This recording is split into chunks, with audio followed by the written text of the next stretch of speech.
as well as health and wellness, vision care, being a mother, and how you juggle and balance it all. Aww. We are both wearing LensCrafters glasses, Dolce & Gabbana, Bulgari. At this point, I'm taking mine off because I'm nearsighted, so I need to read my questions. So we're going to get to your eyes eventually, and those glasses. But I first want to start off by talking a little bit about motherhood and what it was like when you first became a mother. The question that I was given was, what adjustments did you need to make? So I'm gathering none, but maybe you had to make a couple adjustments for your lifestyle. Well, you know, I was 28 when my daughter was born, and yeah, I mean, I think like many mothers, I really didn't know what to expect. And I guess I think one of the most interesting things about mothering is that you're designed to fail. Like, there's no way to know how to do it until you're doing it, and then you're doing it on the job, learning on the job, learning on the run, figuring it out with like a massively high stakes. Right. And I think there's something valuable about being put in a position where you will fail and having to tolerate that. And I think like the fantasy of like being a great mother, even like, you know, juggling it all or whatever, Sure. it's not possible. I mean, I believe that you can feed someone and you can teach them, and but I think you will fail, and you'll have to sort that out, and that will be part of your mothering. So, I mean, the adjustments were so massive. I saw something, actually, I wonder if I hope she doesn't mind if I say this. A friend of mine who's an actress tweeted that she just, well, I won't say who it is. She tweeted she just had a baby, and she was like, answer this quiz or something for all mothers. At what point did you feel life get back to normal? 3 months, 6 months, Never. 1 year, or never. And I was like, just the whole paradigm of the question is off. You know, it's not never exactly, right? I mean, certainly at 3 months is not normal. 6 months, like, I mean, none of my clothes fit me. Right. You know, like everything's still very, very sort of dreamy. Not sleeping. Not sleeping. Yes, there's some equilibrium at a year, maybe, which gets totally thrown off again 3 months later, maybe. You know what I mean? Right. But and it's not that it's never back to normal. It's just there is no normal. It's all changed. It's all just a completely different paradigm. So, in terms of what adjustments I had to make, I mean, I don't really know even how. I think. let me kind of. Sorry. Okay. Let me just tweak the question a little. And how about when your second daughter was born? Right. Obviously, that whole thing shifted, but wasn't that kind of, I don't want to say fun, but having a child?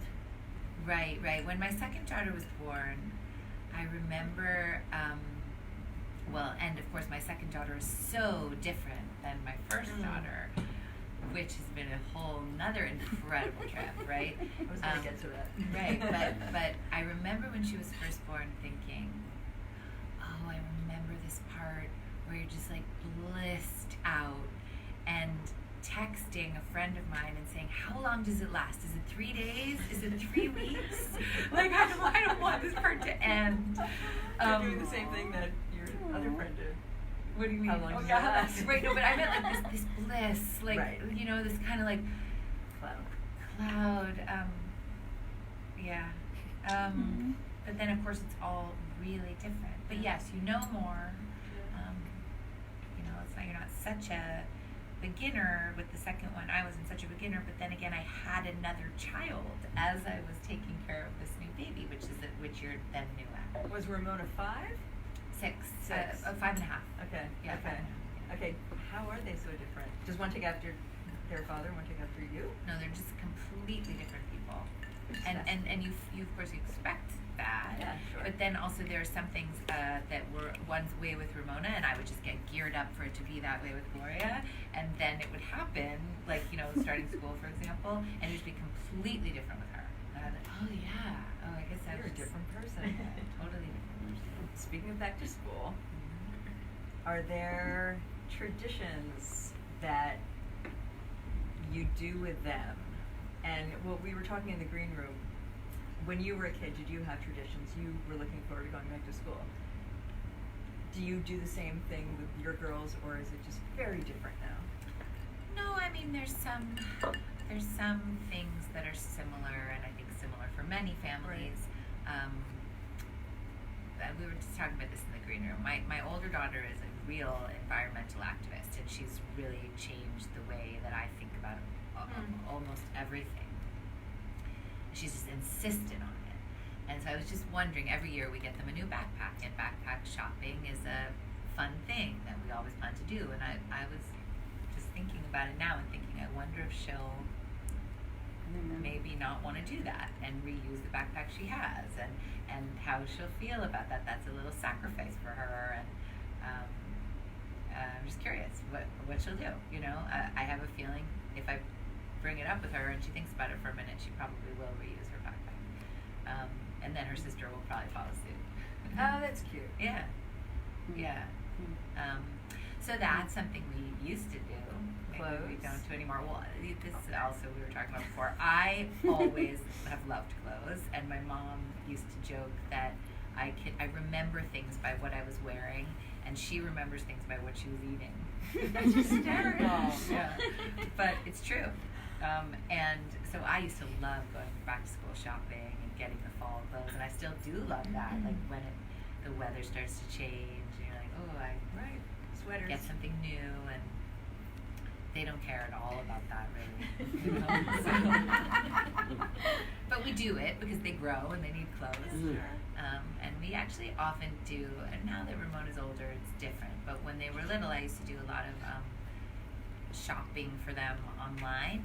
We would just sit together on the couch and like go to Zara, which has great kids clothes, and we would choose it like just chilling in the house on the couch instead of dragging these little kids to a department store, you know, to Zara on Broadway, you know, and you're like, oh my God, this is just hell. You know, it's really fun when you do it on the couch, and then you can just return what doesn't work. So that's a good tip, I would say. It took me a while to learn that. No line waiting either. Right, and like in the dressing room, and everybody's hungry, and you know, you're like, it's just too. It's nice to do. Are we going home now? When do we leave? Right. Are we leaving soon? Right. And with two, Right. they're probably not always in the same mood. Right, right. I also find like one shop or two shops a day instead of like back to school shopping, and then it just becomes a sort of an endurance athletic event. Right. Yeah. Right. You had mentioned, or I've heard that your older daughter wants glasses. Yeah, she does. Well, let's first talk about eye health. So as part of back to school ritual, obviously you get your physical and all that kind of stuff. So do they also get eye exams? Yeah, you're supposed to get a yearly eye exam because it can, as an adult, you're supposed to get a yearly eye exam because you can identify other health issues. But as a child, I don't think you need to have a yearly eye exam. But my children, both my mother and my brother are really, really nearsighted, and also my grandfather. So I was always looking out with my kids for if there was going to be an issue with them and their vision. And so I had them both. They went to an amazing eye doctor. I wish I could drop his name because he was amazing with them. I'm forgetting it now, but they both their eyes are great. But like we were talking about, actually there were a few people interviewing me in the back, and all of us basically said the same thing, which is that we started to need glasses at like about 14. That when you go through puberty, that's often a time where eyes change. And so for my older daughter, I'll get her checked out again soon. And she's going to be so happy. Oh my God, if she needs glasses, she's going to be so happy. She really is. Why do you think she wants a pair of glasses, or many? So she's been into it for a while, I think you said. Years. And she collects them, and if I give up a pair of glasses, sometimes she'll ask me if she can take the glass out and just wear the frames. I think it's because, I mean, she's just a character, but glasses are almost like a piece of jewelry, you know. they're a decoration. They can, as well as allowing you to see, they can be a kind of a decorative element. I think that's what it is for her, obviously, because she can see. Maybe, I mean, I've got pretty cool glasses. Maybe that's why she likes them. Like, I remember in grade school, like, the few kids who had glasses, you kind of felt bad for them. Like, it was almost sort of a signature. But now, we were talking, again, sorry. Being nerdy is room. cool. Say it again? Being nerdy is cool Being now. nerdy is cool, but also the adorable little round frames Plastic that, like, frames. 2-year-olds and 3-year-olds wear. Like, it's wonderful that, like, my glasses are my signature. I never wear lenses because it's just my accessory, because I'm a bad accessorizer. But back to you and vision. So you were maybe a little jealous that your mother and your brother Right. had glasses and you did not. Right. Well, they had a real bond over this like really intense nearsightedness. And every year they would go to the eye doctor and they would choose frames and so then when I was 14 I was like in on it with them. Do you remember? Like, could you not see the chalkboard, or were you Yes. on an eye? Yes, I was actually remember being in modern European history. That was the classroom I was in, and I sort of started squinting a little, and I was like, "Ooh, maybe I need glasses." And I got checked out, and I did. But at that point, I didn't need them all the time. Now, mostly, I wear contact lenses, and so I always need corrective lenses. But at the time, I just needed them to see the chalkboard, and then it got worse and worse. Thank God I checked it out every year. You had told a story about the deuce and that contact lens. Would you share that? Because Oh, it sounds yeah. very cool. Is anyone here a fan? If you're not, you're crazy. You gotta watch the show. It's amazing, right? Yeah. But tell us about the. It was well, season 1. In right? season 1, yeah. Actually, I was just thinking also, I have never worn like clear glasses. I don't think for a character with my prescription in them. Anyway, I just think in a You way. always have the contacts in and then just. I put a don't think frame. I've actually ever. I've almost never worn glasses for a character. It's complicated on film because the reflection of the camera in the lenses. So you have to. I guess I've always felt like it might be sort of a little limiting. Like, oh, don't move your head like that, so we don't catch the reflection. I know they make non-reflective lenses, but still, I just have a feeling it would be hard. So for the deuce, there was a scene where Candy gets beat up, and they wanted me to have like a bloody eye. And the way that you do that is you put a big contact lens in. And I said, I know that there's no way that I'm going to be able to act if I can't see. So if you're going to make me this bloody contact lens, I needed to have my prescription in it, which is a big ask. Like and I was saying also, like, making sure that my contact lenses are right and that my prescription is right is really important for my acting. Like, there was a time recently where I had overcorrected my nearsightedness, and when someone was very close, I couldn't see them. And When you were acting? yes. Oof. And I was like, what I did was I took my old prescription lenses that didn't correct enough for my nearsightedness, and I would wear those So for your a little contacts? while in scenes Oh. when I was like doing really intimate scenes with somebody, because you have to be able to see them. Anyway, back to the Candy story. So I was like, I need my corrective lenses, and this bloody contact lens was a huge deal, because we needed it like the day after tomorrow. And I went to this special eye exam place, like on 54th Street. You seem to know what I was talking about. I did. It's like in the Saturday Night Live building. I love that you call Rockefellers on the show.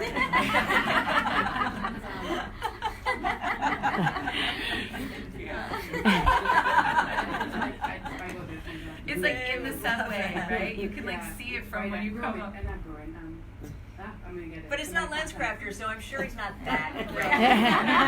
So why don't we just go on with the story? They checked my lenses, and I had never had such a in-depth eye exam up until that point. Like all these lasers, all this stuff, and they were like, "Oh, your prescription is way off, by the way." And they gave me a new prescription, and it was much better.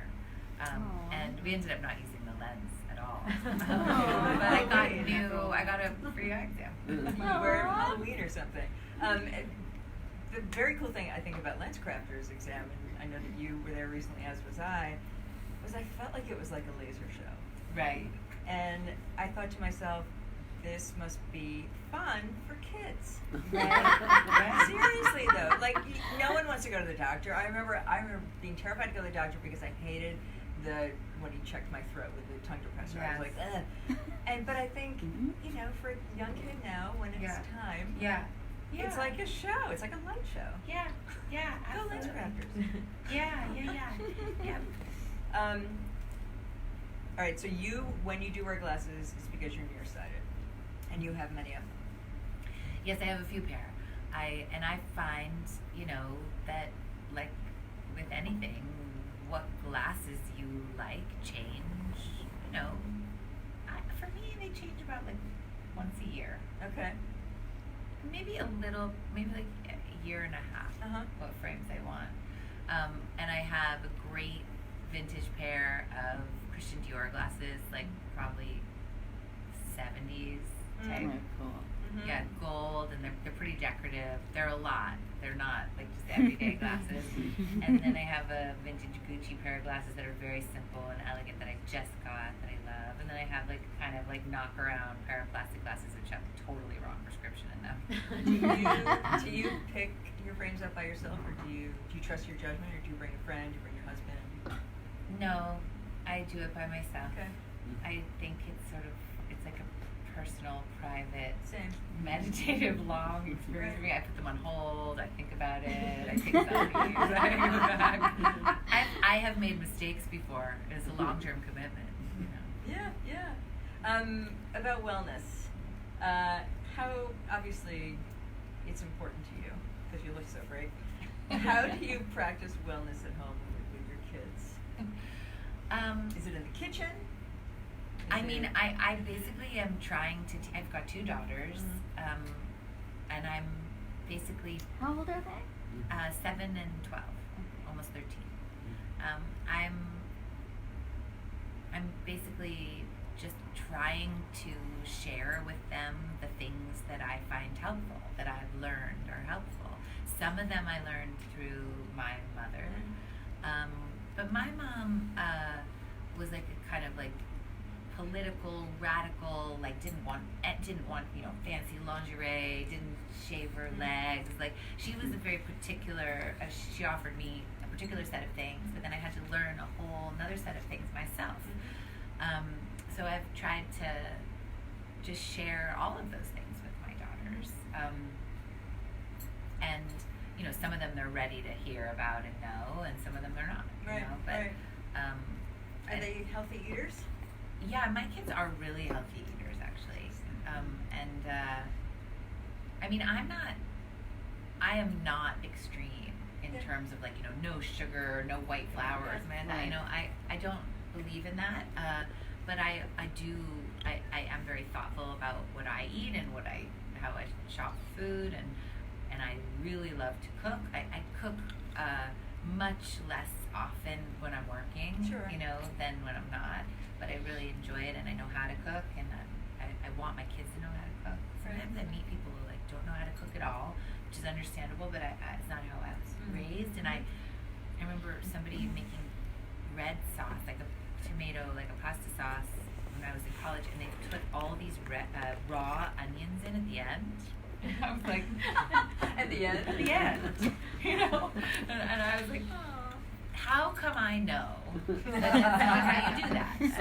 Saute. Right, I was taught how to cook in a basic way. I mean, I'm not like an excellent chef or something, but I do know how to cook, and so I think if you care about cooking, then you care about what food you buy. And yes, my kids eat well, and they do eat candy sometimes. I mean, and they do, you know, it's not extreme. I mean, I think there's a lot of pleasure in sweets and in pasta, and I want them to experience that too, but just not in an extreme way. Yeah. Very healthy attitude. So one of the questions that you laughed at, but I think you're okay with me asking, is how you divide the parental duties with your husband. Is since your daughters are so different and they're, pretty disparate ages. Yeah. Does one handle, say, algebra better than the other? Is one more creative? Like, how do you guys handle that? Or is it like, oh, math? No, I did it last time. You do it this time. Right. The other question I liked was which glasses my characters. Oh, wear. that's my last one. Okay. Bury the lead. Sorry. So with my kids,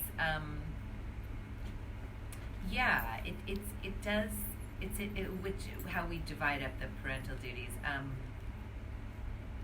Neither of us are good at math. My husband thinks that he's better at it than me, and I resent that. I do. I mean, I'm not even kidding. Like, Especially if he isn't. I mean, he isn't. Neither of us are good at it. That's all there is to it. And my daughter, who's going into 8th grade, is so far beyond my math abilities that I can't help her. Is she good at math? She's pretty good at math. She's, my older daughter is really, notably excellent student. And there are places where I can really help her. I love school, and I love to read her essays, and I don't remember all that much French, but I did love taking French, and I love going over it with her and speaking French. And I studied literature, and I love talking about the books she's reading, and I love to go deep with her on that. Yeah. And my husband is really the music guy. He believes that learning to read music and learning to play music is just as important as learning anything else you learn in school, which is not how I was raised, and I can read music like a kindergartner could read English. Right. And I don't have the discipline, and he really does, and he has taught both of my daughters can play music. And he plays instruments too. Yeah, and I think for him, when you're little, you need to learn how to practice. Sure. Just like you need to be taught how to brush your teeth. And it feels weird if you don't brush your teeth because you're used to it. And now, especially for my younger daughter, she practices every day. And that's because he taught her how, and he sat there with her, and he slogs through it. And she doesn't resent it. She enjoys it, you think? I think both. Yeah. But I think she's really once you get fluency, then you have enjoyment. And she's starting to get fluency. Right. So that's what he wants with her. He drives. I don't have any practice driving anymore. Even though I grew up in LA and I learned to drive when I was 14, I'm so out of practice. I cook. So we gotta figure it out. Yeah, we fight about some things neither of us want to do, but. And that's what parenting is. 5? Thank you. I need my glasses to see. Thank you very much. See? LensCrafters. Okay, so the last question, which you already spoiled. I'm so sorry. I love this.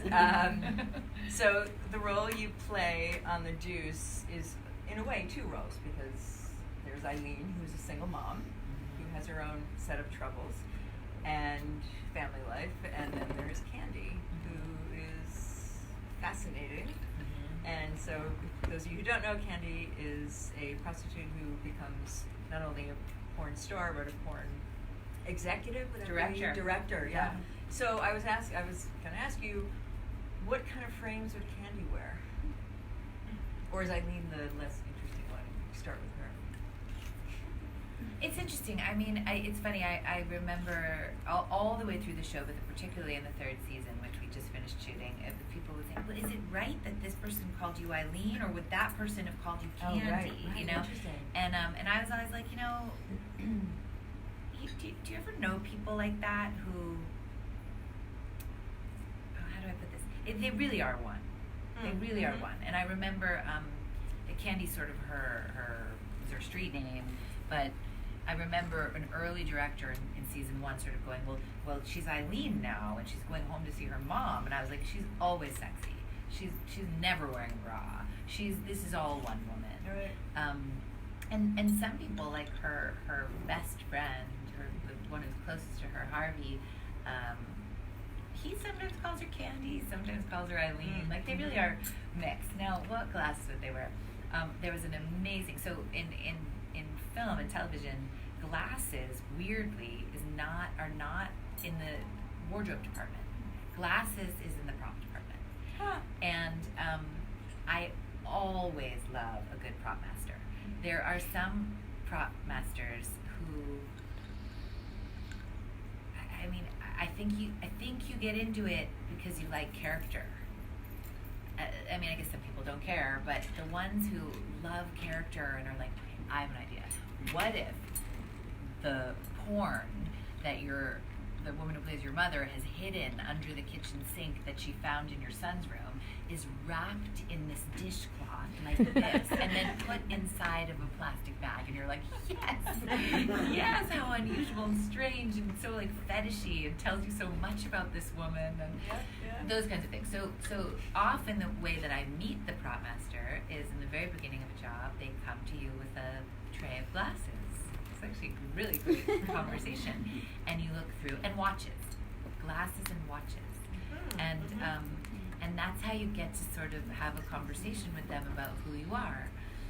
And this season, actually, I posted, HBO let me post one picture of Candy season 3, and I have the most amazing pair of glasses on. They're sunglasses. Oh, okay, yeah. But they are so incredible. And you steal them when you rap. Duke promised me that. And I don't have but I gotta get in touch with them. I gotta text them about the glasses. If Candy were, I wish I looked good in glasses like yours, like big black glasses. And I wish I looked good in glasses like yours. Really? Truly, yeah, it's interesting. I mean, I think she would wear glasses like that if she weren't me. Right. But if she were me, she would put them on and be like, oh, no. Yeah.